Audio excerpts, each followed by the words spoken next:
बीते समय की बात है। 7 भाइयों की एक बहन थी।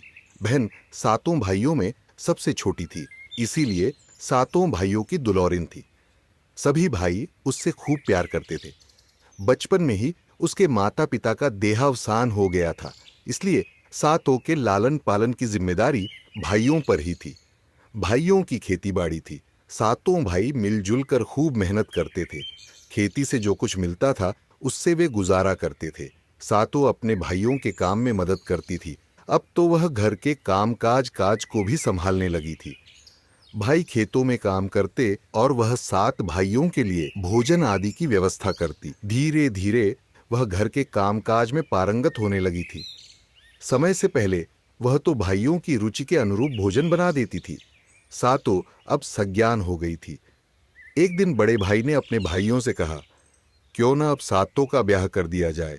सभी भाइयों ने तो अपनी सहमति दे दी, किंतु छोटे भाई ने कहा, इतनी क्या जल्दी है भैया, अभी सातों की उस भी ब्याह के योग्य नहीं है।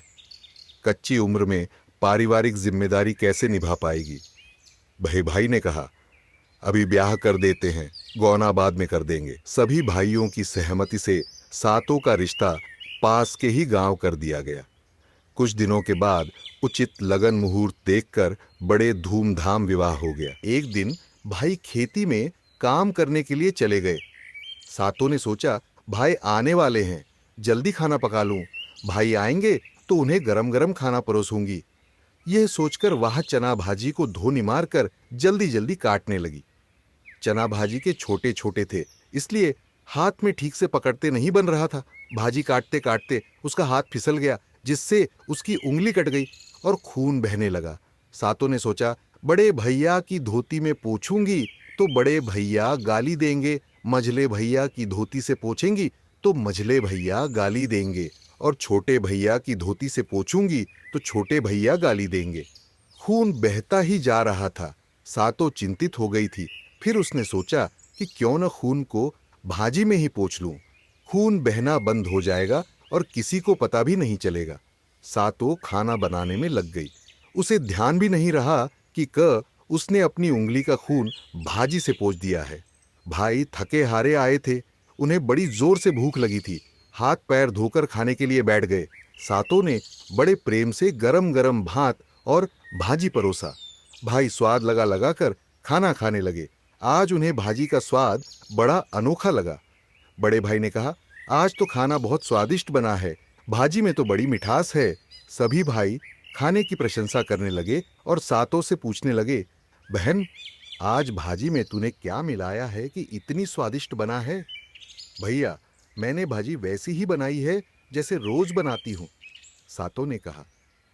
नहीं नहीं, हमें तो विश्वास नहीं होता, तूने जरूर इसमें कुछ न कुछ मिलाया होगा। भाइयों के बार बार पूछने पर सातों ने बता दिया, भाई, भाजी काटते काटते मेरी उंगली कट गई थी। मैंने डर के मारे उंगली में लगा खून भाजी में ही पहुंच दिया। भाई, मुझे तो याद भी नहीं रहा। सातों तो डर रही थी कि भाई लोग यह जानकर उस पर नाराज होंगे, किंतु भाइयों ने कुछ नहीं कहा। वे सभी चुपचाप खाना खाते रहे। दूसरे दिन वे फिर खेत में काम करने चले गए। आज वे साथ में घर से खाना ले गए थे। काम करके सभी दोपहर का खाना खाने के लिए एक स्थान पर बैठे।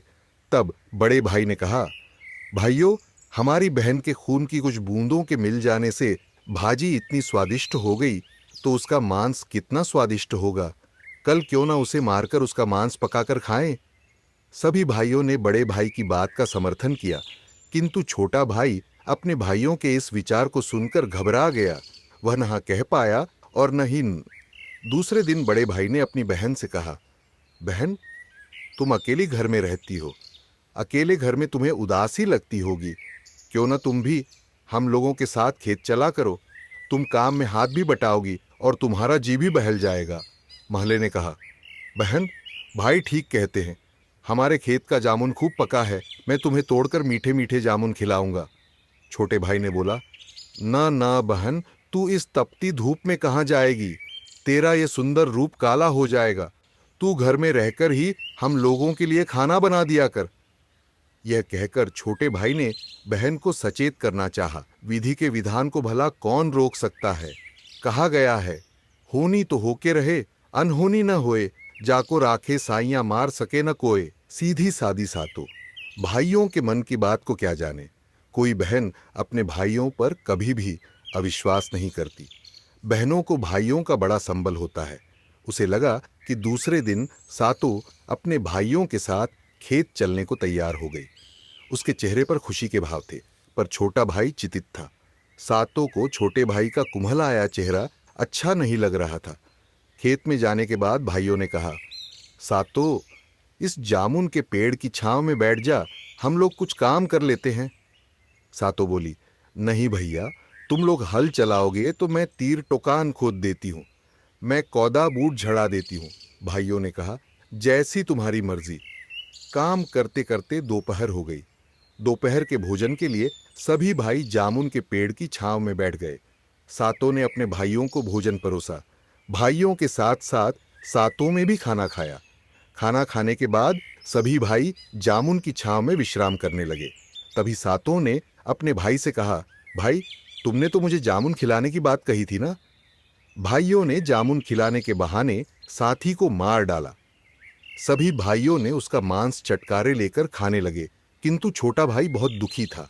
वह अपने हिस्से का मांस खेत की दरार में डालते गया। समय बीतते गया। सालों के ससुराल वाले उन्हें सिवाने आए, परंतु सातों तो थी ही नहीं, किसे विदा करा कर ले जाते। भाइयों ने बहाना करके बारात को लौटा दी। जब बाराती निराश मन से लौट रहे थे तो उन्हें रास्ते में एक सुंदर खिला हुआ फूल दिखा। दूल्हे ने फूल को तोड़कर उसे पेटी में रख लिया। घर लौटने पर जब दूल्हे की मां ने बहू के बारे में पूछा तो उसने उन्हें उस फूल को देकर कहा, ये लो तुम्हारी बहू, संभाल कर रखो। मां ने भी उस सुंदर फूल को अपनी झांपी में रख दिया। रात हो गई। सभी अपने अपने कमरे में जाकर सो गए, परंतु किसी की आंख में नींद न थी। सबको यह लग रहा था कि सातों के भाइयों ने उनके साथ धोखा किया है। जैसे तैसे रात कटी। सुबह हुई तो सभी को साफ सुथरा घर देखकर आश्चर्य हुआ। मां ने अपनी बेटी से पूछा, घर की सफाई क्या तुम लोगों में की है? बेटों ने कहा, हम सब तो अभी सोकर उठ रहे हैं। जब तुम लोगों ने घर की सफाई नहीं की है तो फिर किसने किया? मां ने फिर प्रश्न किया। यह घटना सबको आश्चर्य में डालने वाली थी। सभी अपने अपने कामों में लग गए। शाम होते ही सभी काम से लौट आए। भोजन करने के बाद सो गए। दूसरे दिन फिर से पूरा घर लीपा पुता हुआ मिला। सभी एक दूसरे से पूछते रहे, आज सुबह सुबह घर का काम किसने किया? सभी ने कहा, हम तो अभी उठ रहे हैं। सभी अभी उठ रहे हो तो क्या हमारे घर काम किसी पड़ोसी ने आकर कर दिया या फिर स्वयं परमात्मा ने? यह तो बड़े आश्चर्य की बात है। दूल्हे की मां ने कहा, अब तो रोज घर सुबह साफ सुथरा मिलता, बर्तन साफ घुले हुए मिलते, कहीं एक तिनका भी इधर उधर पड़ा हुआ दिखाई नहीं देता। लड़के की मां ने सोचा, देखा जाए घर का काम कौन आकर कर देता है। वह सोने का नाटक तो करती रही, परंतु रात नहीं सोई। जरूर जो कोई भी होगा आज अवश्य पकड़ा जाएगा। सुबह के 4 बज रहे होंगे। एक सुंदर सौ नववधु कहीं से आई और काम करने लग गई। वह जिस कमरे से जाती दरवाजा स्वतः ही खुल जाता।